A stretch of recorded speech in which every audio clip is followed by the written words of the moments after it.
নমস্কার বন্ধুরা, আমি সোমা বলছি। আশা করছি আপনারা সবাই ভালো আছেন। আমি করব চটজলদি মাটন।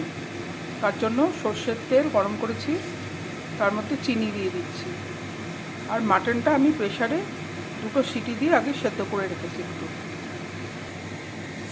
আলু দিয়ে দিলাম, এর সঙ্গে পেঁয়াজটা দিয়ে দিলাম।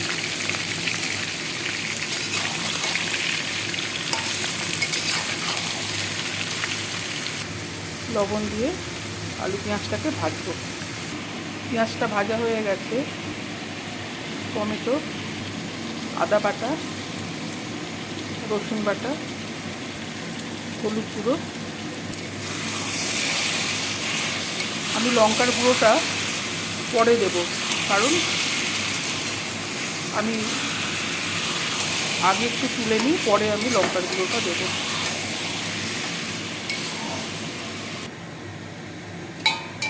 মশলাটা আমার কষানো হয়ে গেছে।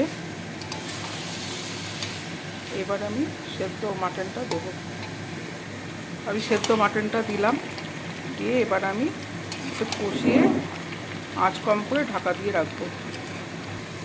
এবার আমি কাঁচা লঙ্কা আর কাশ্মীরি লঙ্কা বেটে নিয়েছি, এটা দিলাম। লঙ্কা বাটা দিয়ে কষানো হয়ে গেছে। এবার মাটন সিদ্ধ জলটা আমি দিয়ে দিচ্ছি। হোমমেড গরম মশলা দিয়ে দিলাম, আর ঘি দিয়ে দিলাম। আমার তৈরি হয়ে গেছে লাল লাল ঝাল ঝাল মাটন। রেসিপিটা কেমন লাগলো আমাকে জানাবেন। ভালো লাগলে আমার সঙ্গে থাকার জন্য আমি আপনাদেরকে অনুরোধ জানাচ্ছি। নমস্কার।